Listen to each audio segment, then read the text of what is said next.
Hi, welcome back to the profile where we tell stories to inspire, motivate, and empower through voices. My name is Christine Yonsenga, and today we are with one of the people that have recovered from mental health or addiction, at that in specific. He's going to be sharing more about how and what he has done after recovering from it. You're most welcome to the profile. Oh, thank you, Christine. I'm called Mubiru James Felix. I'm a recovered addict. Most times they call them recovering addicts, but I feel like it's better to be called a recovered addict because I don't expect relapse or to go back to using drugs or alcohol. So relapse, what is relapsing? Relapsing is when you recover from addiction, and then eventually you do it again. Okay. Okay. So how do you start this? How does it start, the addiction? This started a long time ago.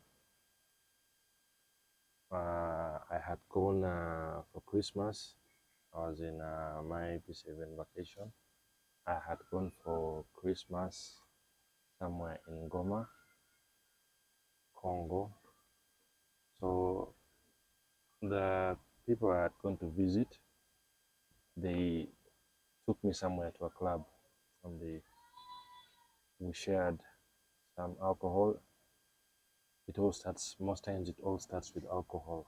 Mm, And most times I call alcohol the mother of all addictions.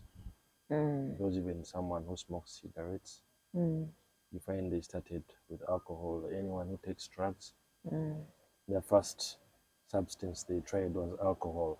mm, So we shared some alcohol. We took some red label, mm, and it was really fun. So from that time, mm, I started using alcohol, cigarettes, because my mother had a hotel in Kigali, mm, and I never used to stay home. I mm, used to stay at the hotel. So mm, she also didn't want to force me mm, to be staying home, but so I was staying at the hotel. So mm, with all that freedom I had, mm, of course I had to use, and I was hanging around older people. So whatever they mm, would do is what I would do. Whenever they would go drinking, I would go with them. Whenever they would, let's say, hang out with girls, I would hang out with girls of their age. mm, Because I was in senior one when I was hanging with people at the university. senior. So I was taking on their habits, and Okay. they saw me as their age mate. Mm, So I continued taking alcohol. Then in senior one, mm, I uh, actually my father died when I was in senior one. mm, I was at the hospital with him late in the night, like coming to midnight. mm, So an uncle came and told me to go get some rest. mm, So on my way home, he was in Mulago Hospital, and Mulago Hospital mm, was near home. mm, So on my way home, I met some guys on the way. They asked me to go somewhere with them at a club. mm, So when we went to the club, one of them called me out, and he told me to test some weed. I tested some weed. That was the first time you tested weed. Yeah, that was the first time I tested weed. So I Okay. took some weed, alcohol that night. Then I went back home. In the morning, that's when I woke up to sad news that my father had passed. So from that time, since my father was from Uganda and my mom was from Rwanda, and I was studying in Uganda and getting holidays in Rwanda. So whenever I would come when I'm going to school in Uganda, I had no parental control because my father was gone. So I would take myself to school. I would when I would get holidays, I would first go to the clubs, first hang around Kampala. So I continued on like that. I would like take weed, alcohol, cigarettes. Then on the way, of course, I got to test my Runji Mira. So I would take it. So at first I was on those drugs all my secondary school life.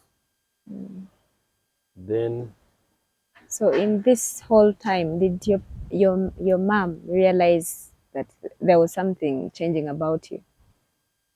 Because I mm, mean, you could go back home for holidays. Did she notice any change in your behavior? she wouldn't realize. Sometimes that's why we need sensitization, because most parents, these are people who have never smoked weed.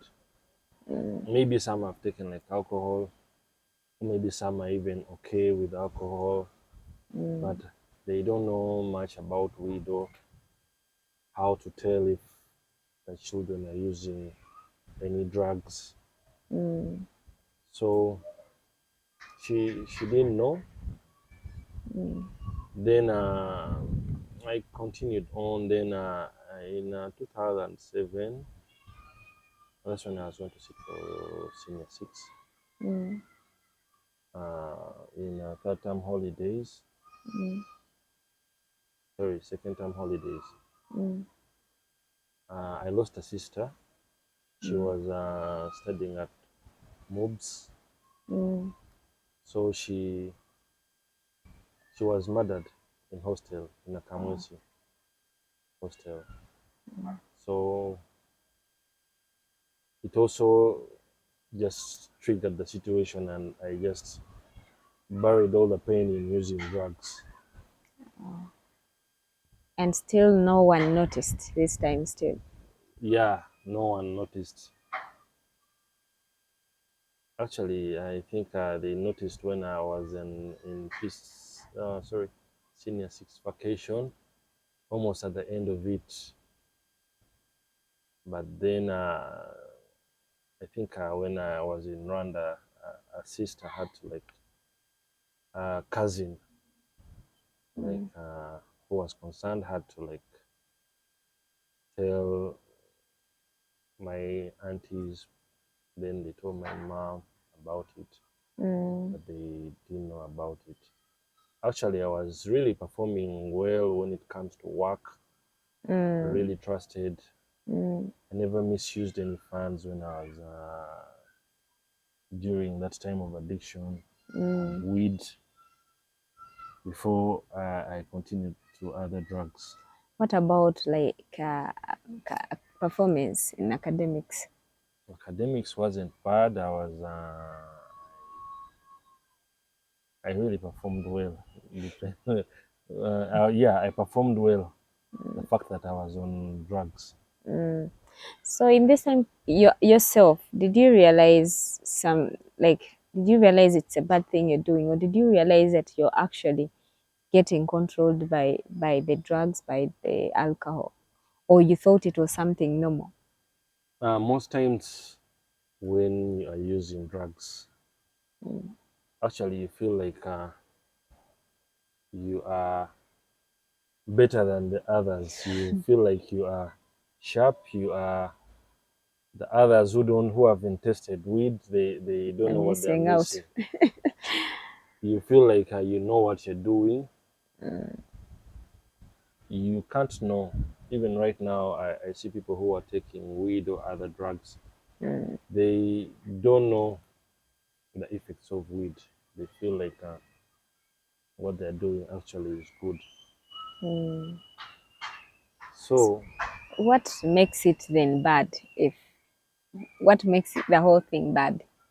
If you who is using it, you feel it's okay, then what makes it bad? the drugs can make you go crazy. Your judgment is not good, Mm, and it slows you down. Let's say you have a program you have to accomplish. mm, It's going to slow you down, and you'll find yourself not doing it. You postpone all the time. mm, So, I mean, your judgment totally is really not good.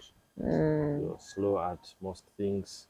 mm, You like over ambitious, and sometimes mm. you don't take steps. You don't. You. I mean, you just want to like. Is unrealistic. Yeah. Mm, So drugs generally they like. I mean, the way you think is not the right way I think right now when I'm not using drugs, because now I can focus mm, and chase a goal, mm, which was hard when I was using drugs. mm. How would your friends perceive you in that condition?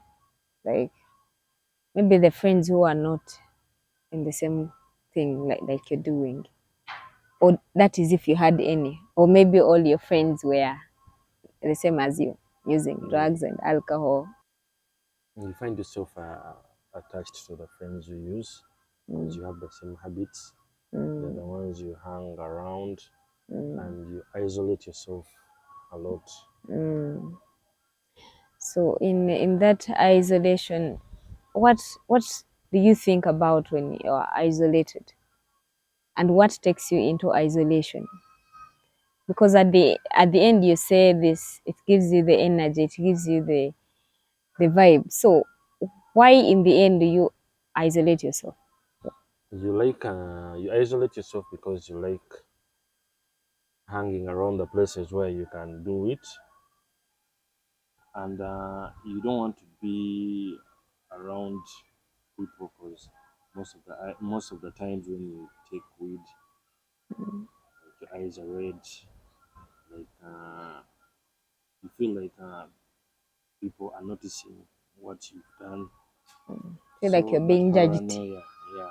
So you feel paranoid all the time. Mm, So most of the times you like isolate yourself. You don't want to go to public, and don't really enjoy what others enjoy. mm. What are some of the significant things you feel you have lost because of that time? Actually, my addiction didn't stop at weed. I went on further to using heroin and crack cocaine. Oh. So that was another level. But with each level, when I was Mm, still taking alcohol, mm, I thought I would never stop taking alcohol. But then mm, when I started taking weed, mm, I found that weed was a better height mm, compared to alcohol, and I mm, wasn't like all that interested in alcohol. Then when I started using heroin and crack cocaine, mm, I felt this was a better height. I stopped taking weed. So each mm, height would like help me let go of the previous heights. mm, So when around 2013, I guess that's when I started taking heroin and mm. crack cocaine, and it was actually expensive, Okay. really, really, really expensive. Mm, you see some of these drugs, you start by testing, and eventually you're addicted. mm, And you start with one, and mm, uh, at the end of it all, you're taking like even more than 10. mm. So did you call? Who was sponsoring this? I mean, because I don't expect that your parents, your mom at this time was the one sponsoring those drugs. One thing I know about these drugs, Mm, the devil is really, really so bad.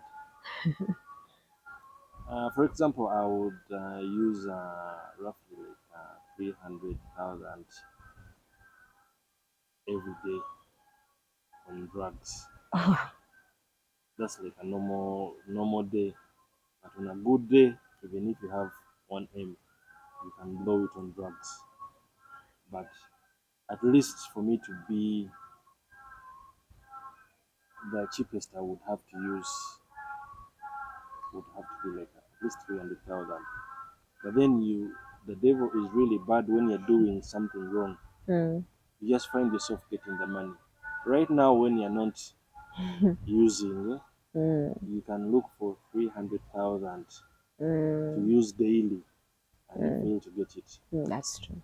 But when you are using, Mm, the devil is really bad. You find means of getting it. Very many people like go to the extent of like stealing mm, to get money for drugs, mm, or like because when we were hanging around the ghettos in Bakuli, mm, you would find even the kids from the rich families would end up stealing to get mm, money for drugs.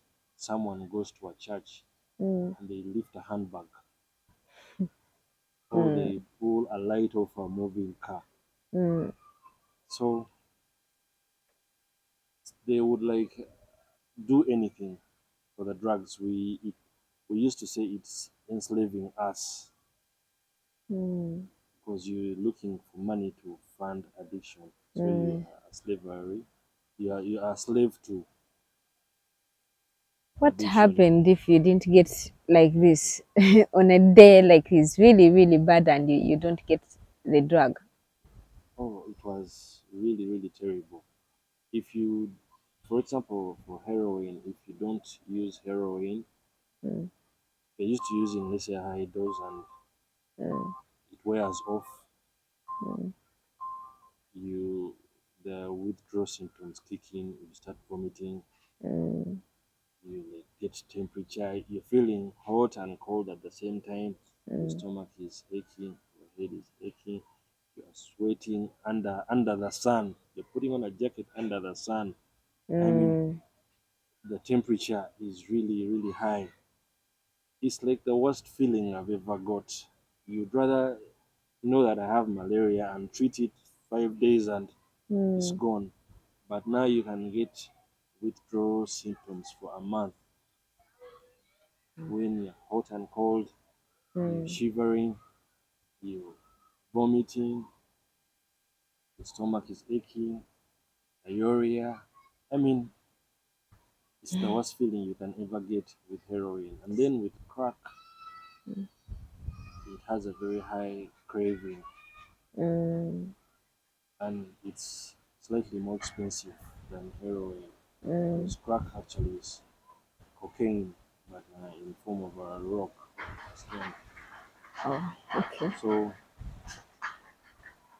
it was you would really get very high cravings for it, Mm. and all these drugs move with cigarettes.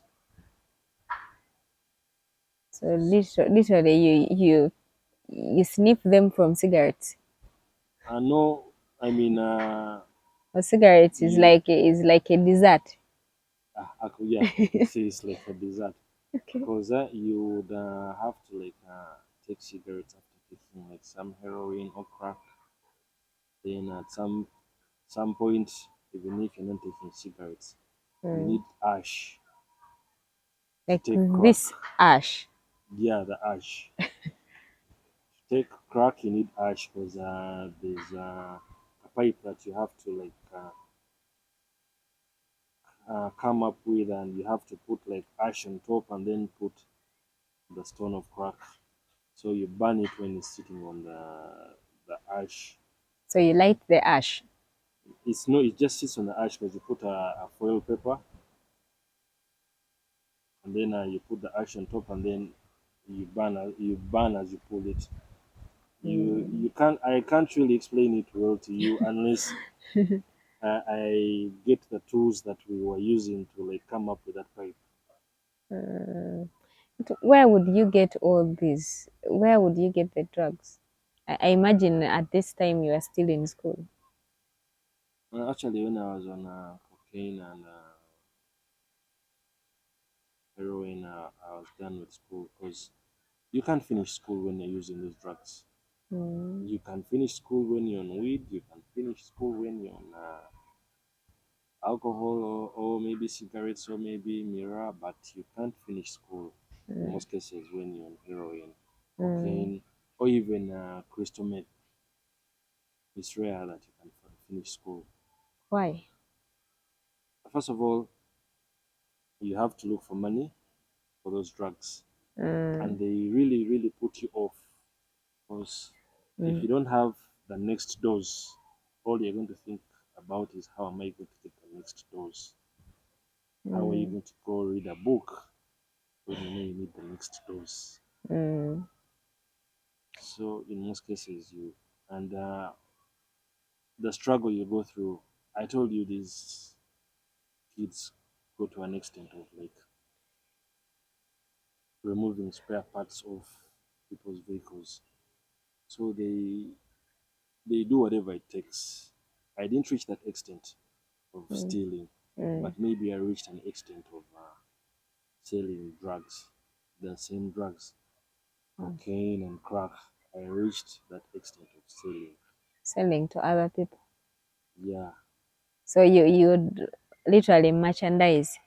I can't disclose a lot because I feel like it's incriminating myself, Mm, but I reached that extent when I was looking for survival money to mm, fund my addiction.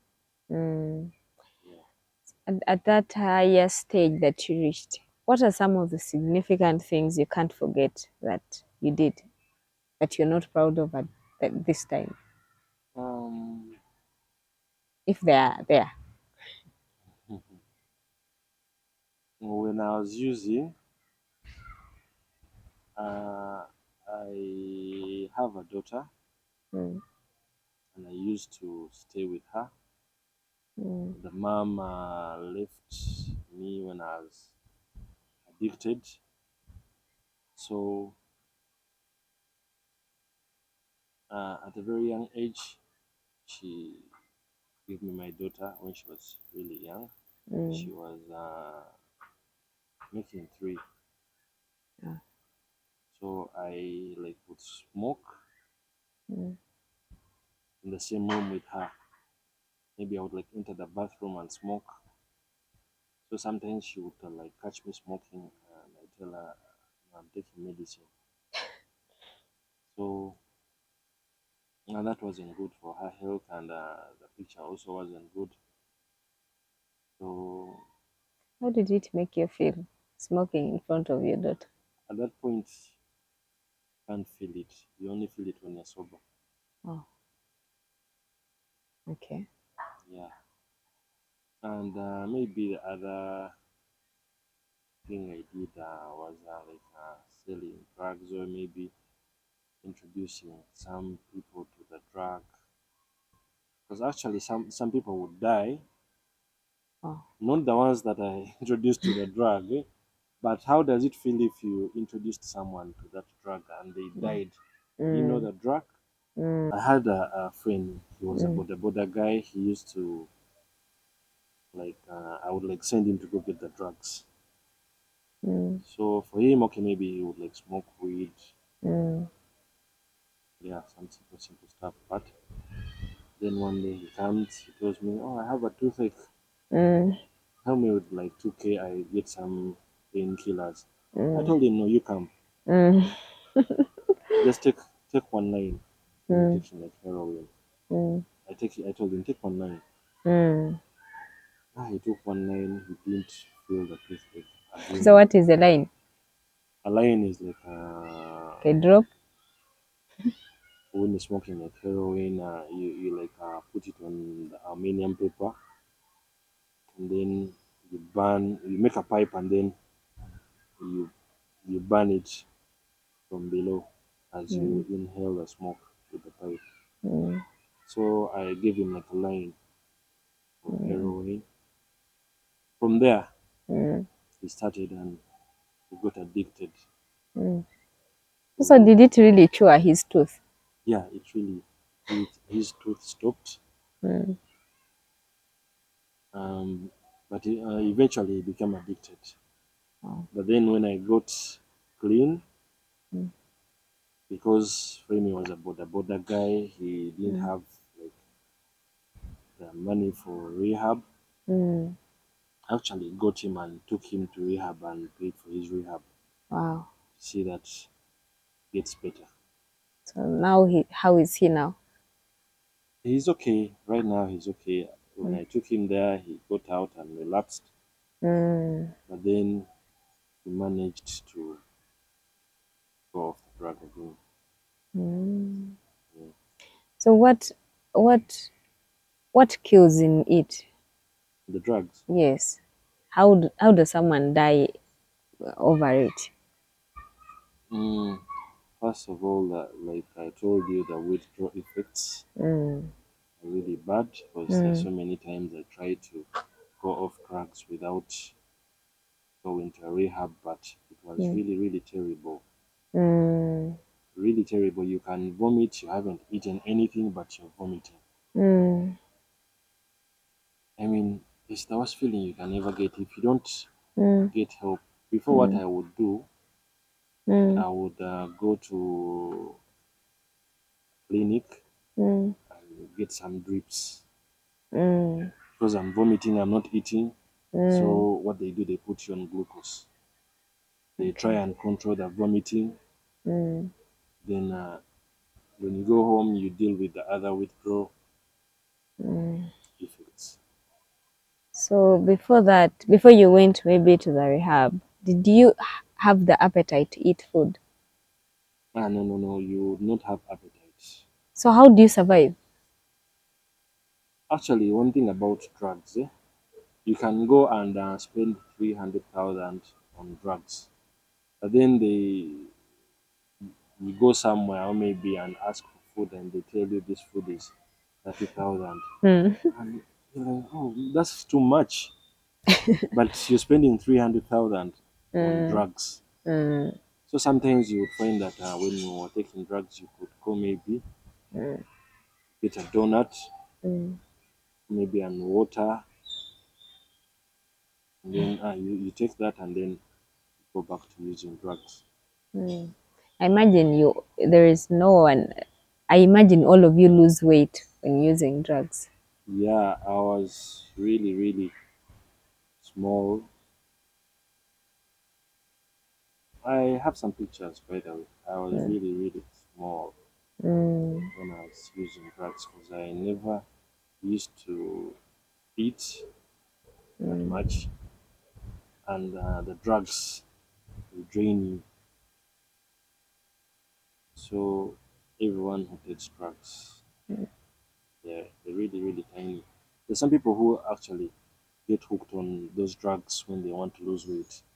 You find a girl mm, has come to the mm, ghettos. They told her that if you take this, you're going to lose weight. You know how girls don't want weight. mm. So she starts taking those drugs, and Because she knows eventually she's she's addicted. addicted. And yes, she loses the weight. Wow, too bad. So when do you start the rehabilitation? I started the rehabilitation first when I was still using. It is when my Was it auntie, even your idea? yeah, it was at Mm, first. mm, At first, when I was using, and mm, my auntie found out, mm, she had to grab me with the police. Mm. and take me to Vitalika. Mm. And I escaped from there. So I continued using. So at some point, I just felt like what I was doing wasn't right, and you can't take these drugs for long, and you don't eventually die. Mm. So, and most of the time we would want to go off the drugs, but the withdrawal effects and the way you Mm. feel, actually, you can't even sleep when you haven't used those drugs. Mm. Because there's when I tried to like go off the drugs. Mm. I went to Chigali because I knew around here I don't know. Around here I know where I can get the drugs. Mm. So when I went to Chigali, I, if I wanted, of course, I would find out where they are. But Mm. when I was there, I would feel like, no, let me not try and find out where I can get these drugs. Let me try and get off the drugs. But then those effects, you Mm. find that feeling so bad Mm. and you can't sleep. I spent like a week without sleeping. Even when you doze off a bit, you don't realize that Mm. you got some sleep, let's say for an hour, you don't Mm. realize. You're still exhausted. Yeah. So Mm. we would really want to get off the drugs, but we would fear withdraw effects. Mm. Because sometimes when I would look at a person like you who doesn't have that problem, Mm. when I know I have that problem, if I don't Mm. get what I use, Mm. I'm going to be in a very bad condition. Mm. That alone would scare me. Mm. So that's why I wanted to go to rehab, Mm. and I took myself to rehab the first time. Mm. I actually drove myself to rehab. Mm. Then my friend, uh, he was also using. He just went back to the car, Mm. and I stayed there like for a month. I Mm. think a month. I didn't make a month. It was like 2 weeks. And I escaped from there. Escape from the place you took yourself Yeah. to. Actually, when I entered rehab, Mm. there's a counselor of mine. Mm. She told me, I hope you don't disturb us. So I told her, I can't disturb you guys. I brought myself. Mm. Then she told me, now the people who Mm. bring themselves are the ones who disturb us most. Mm. I told her, no, I can't. So the Mm. first days they drug you. I mean, there's some medicine they give you that makes you weak. Mm. So the the after like being able to move, I wouldn't leave the office all the time, Mm. creating excuses. I want to go. I want to Mm. go do this. I have to finish this. Mm. So because when you're entering rehab, you have to have someone to sign for you, like a guardian. Mm. So there's an uncle of mine who signed for me. Mm. So they told him because I wanted to get out. Mm. Then he also couldn't let me get out. That's Mm. when I told them, okay, I'm going to escape. Mm. So You directly told them. yeah, the next morning I escaped. But then when I escaped Mm. and went back to my place, I just thought of my friends who were inside and I was like, these guys are going to get out when they're okay. And me, I'm Mm. going to keep on struggling to fund the addiction. Mm. And I mean, I felt like so lonely. So what I did, Mm. Actually, when my mom also found out, Mm. she insisted I go back. Went back. Mm. It was like I escaped her like before Christmas. We were Mm. supposed to spend Christmas in rehab. Mm. That was 2018. Mm. So when I went back, Mm. but I found a lot of trouble settling in the rehab. So when I Mm. went back, Mm. what I did this time, my mom was in control. Mm. I would like speak to her on phone. Mm. I managed to convince her I'm Mm. okay. Mm. Now when I went back, I spent another 2 weeks, and that's a month. When I was entering, I was convincing myself that I'm going to spend there a month. Mm. So I told her now I've made a month Mm. and I'm okay. So she would So like the listen to month me. plus the one you escaped. Yeah, plus the time I escaped. Mm. So she listened to me actually, and because when you go there, you sign contracts of 3, 6 months, or even more. Mm. So actually we had to terminate the contract Why? because I convinced her. I convinced her So that I'm okay. I want to go out, so we had to mm. like terminate the contract.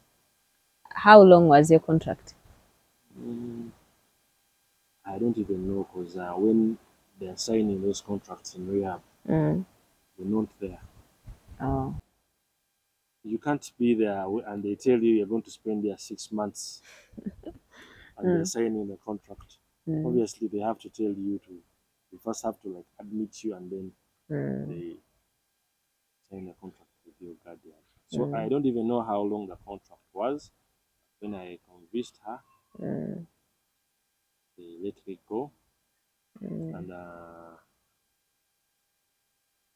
now when I went out, Mm. of course, I had to use again. And the problem with like trying to stop Mm. and you do it again, it's Mm. like okay, it's like a relapse.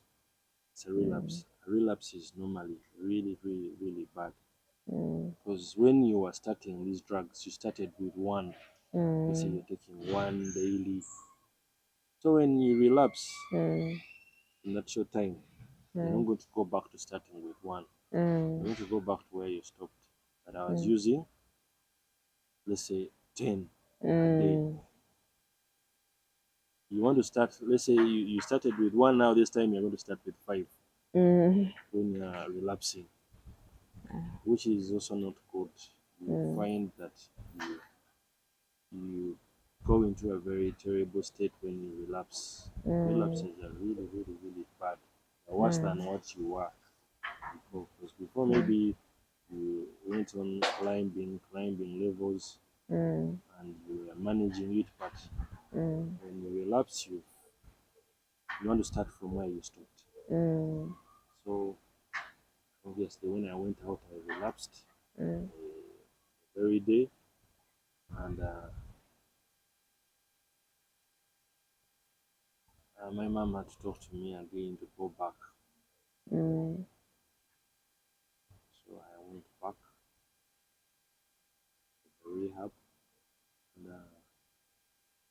in this time again, I spent like 3 weeks, and I had managed to convince her again. Mm. This time I knew they had signed a contract of 3 months. Mm. So I convinced her again, and my sister came. She paid for terminating the contract, Mm. and I was going out. Mm. So the head of the rehab Mm. talked to my sister and asked to talk to my mom. Mm. And when he talked to my mom, he asked her that I should Mm. finish the time that I was meant to be there, the 3 months. Mm. So my sister just left. She told me, let me go get a ride and take you home, and she didn't come back. So I just Mm. kept on waiting, and then it was time to enter. In rehab, you enter at 7. Mm. It was time to enter. Mm. I was still expecting her. Mm. I entered, then I didn't even sleep well. I was expecting her again in the morning. Mm. Then my counselor called me and told me, Mm. the director talked to your mom, and you're going to stay here for the time Mm. that he signed for. Mm. Oh, I was like, no, no, no, no, I'm going to escape. I'm going to escape.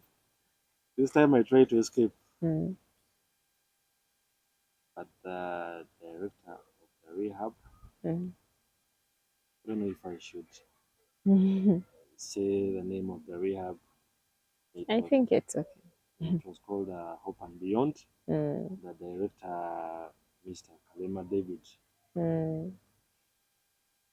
So yeah, I talked to my mom, and I was to stay there. And Mm. he told the security guards to Mm. put an eye on me everywhere Mm. I would be. Mm. So what I did, Mm. I I looked for a place to hide, so that when it's time to enter at 7, Mm. the rest enter Mm. and the doors are closed. Mm.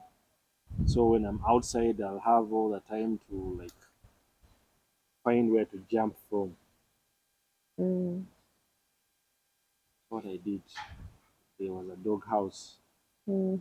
dogs inside. Mm. I went and set the dogs free, and I entered the dog house. I hid inside the dog house. Mm. So the Askaris, with what they had told them, whenever they were not seeing me in the compound, they would enter the house. They would like patrol the area to see where I was. Mm. So the guy he goes around the house. He's not seeing me in the compound. He goes to the outside toilet. He goes to the kitchen. I see him. I was peeping in a hole coming to the dog house. Mm. Now I'm done. Mm. He finds me there. I mean, It was so embarrassing. I mm. asked him not to tell anyone, but actually they would like have to discuss everything with the counselors, with the doctors. So Mm. the next morning I find all counselors. They were like, Felix. It was really embarrassing. So I tried to escape and I failed. Mm. So I did the 3 months. Okay. So after the 3 months, the very day I got out, Mm. I used. So I used, and actually my counselor Mm. at Hope and Beyond, Mm. he was called Edward Tempira. Mm. He had opened a rehab Mm. called Life Back Foundation. Mm. So when I got out, Mm. he would like follow me up because for him he had left Mm. when I was still there. Mm. So when he got out, he would like check on me. Mm. So he calls me. He tells me I want to come and see you where you are. I told him no, I'll come. I went, checked in his place, his rehab. I told Mm. him I'll come tomorrow. So Mm. the next day, I actually didn't go. I was planning on going, I didn't go. So You feared. no, I was going. I was going to go Mm. because I didn't want to stay in that situation. I feel Mm. like I was getting clean, and now I'm back. Mm. So he came. He came home. Mm. I was actually packing, but I was going to spend the night at friend's place mm, and use and go the next day. So mm, when he came, mm, he was talking to my mom. He came with police. So they mm, had to grab me and take me to where? To his rehab. mm, This time, at first I was at Hope and Beyond. Then this time he takes me to Life Park Foundation. mm, So when he took me there,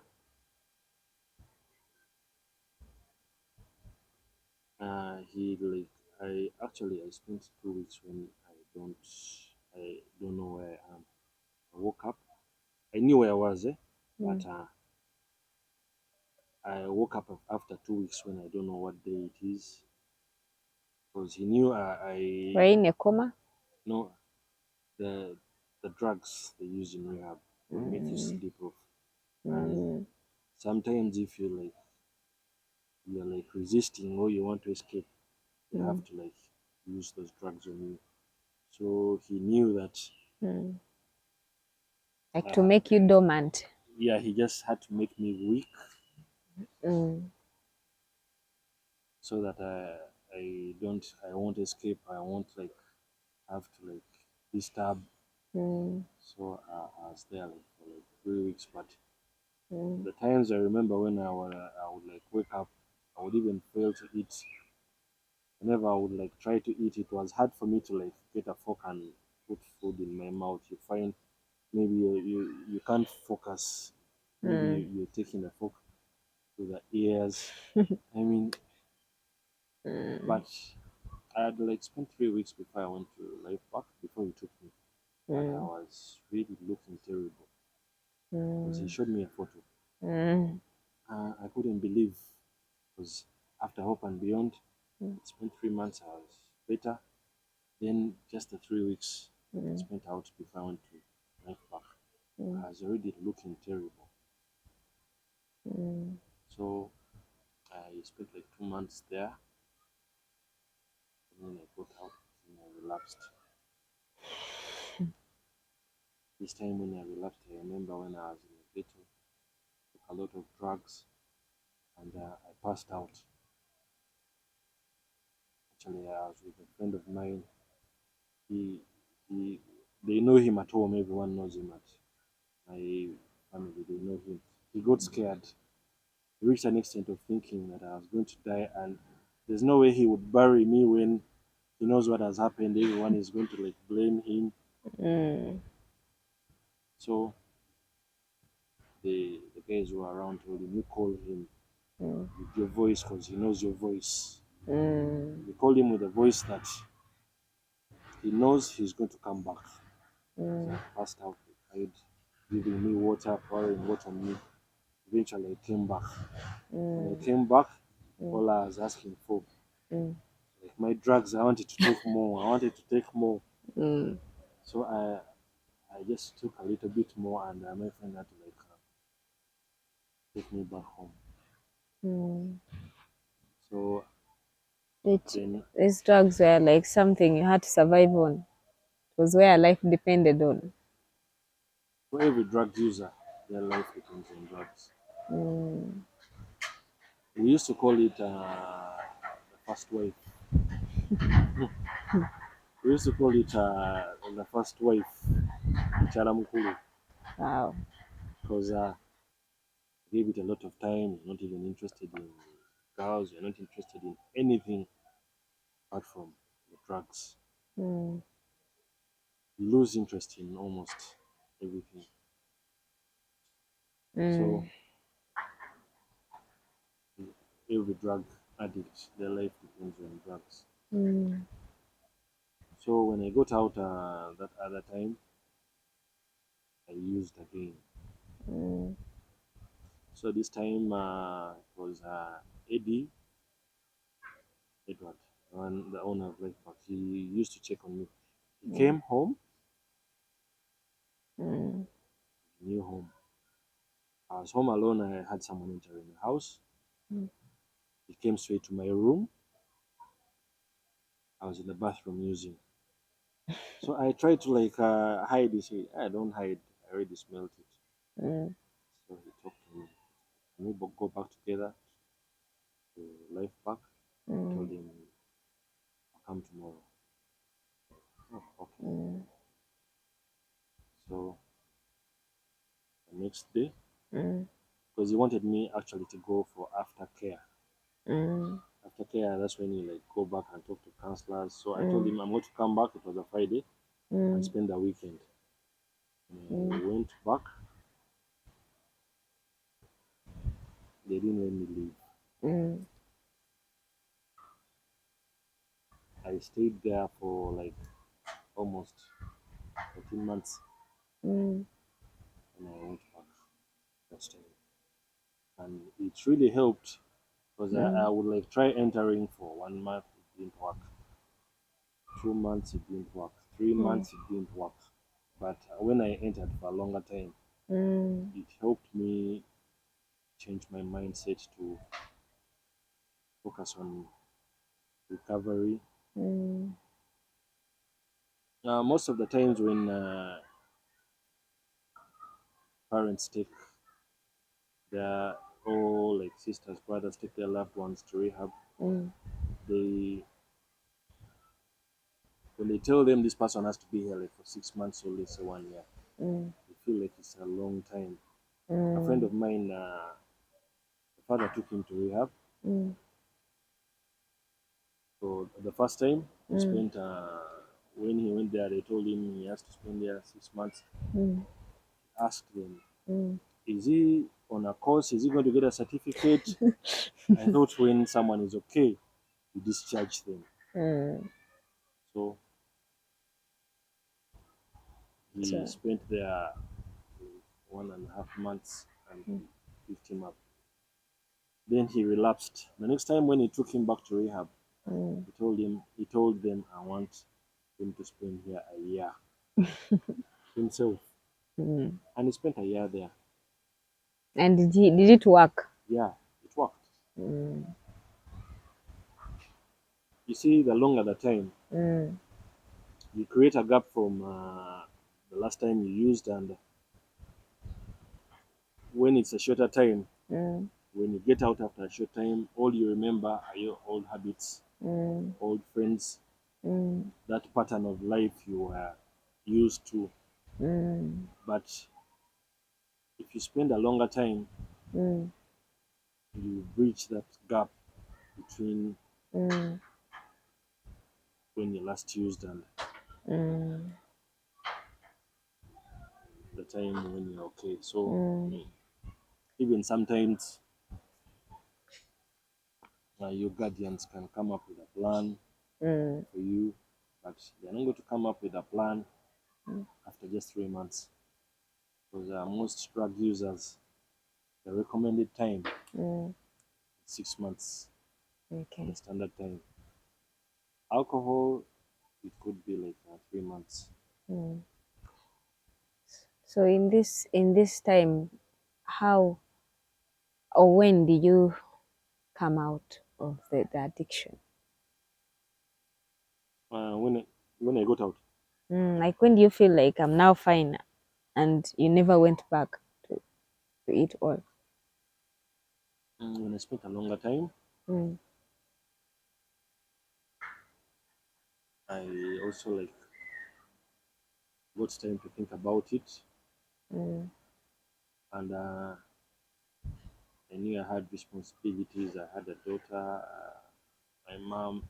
She was like also facing high blood pressure. Because you see, some of these parents, when their children are in addiction, they don't sleep when They're they worried get some about sleep them. when you're in rehab. But when you're out, they don't know where you are. It's late. They don't sleep. They're always worried. Because I know of someone that they put in rehab. The father was like, let him be in rehab. I'll pay the 60,000 every day. But when he's okay, because you find such a parent can spend even more than 60,000 on you when you're outside. So why not spend 60,000 in rehab? when you're okay. Mm. And actually, that guy, Mm. he had been in and out of rehab. Mm. But I got out of rehab in 2000, right before first lockdown. Mm. But I went back last year to Life Park Mm. when they were making five. Mm. I found him there Mm. and left him there in 2020. And Mm. last year, 2024, I Mm. went back and he was still there. He has not recovered. Of late, I think, I don't know if he's still there, but I think he hadn't recovered. Every time he would like get out before, every Mm. time I would like, get out, Mm. he would relapse. Yeah. I've been to like rehab, I think it was over 10 times. Mm. So sometimes the parents get to rest when you're in rehab. Mm. So how did you manage to overcome this time around? And you really managed. When I got out of rehab,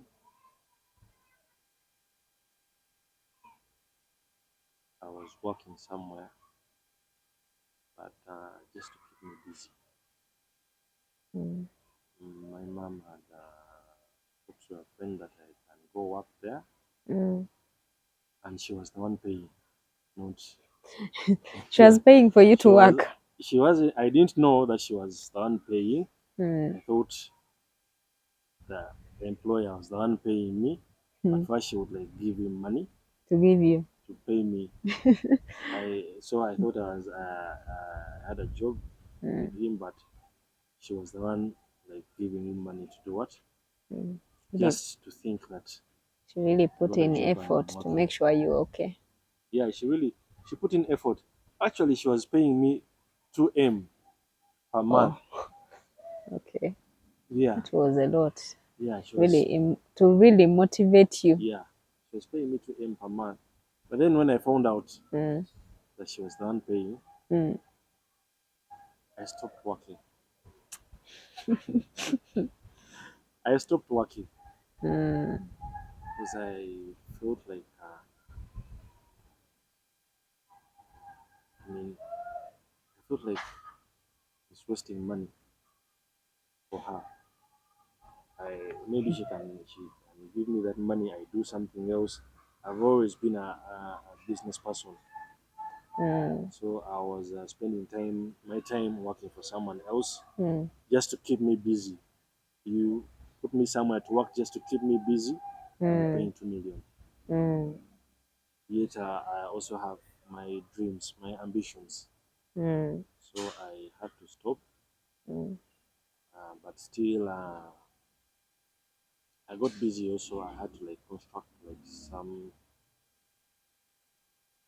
houses. I Mm. did some construction.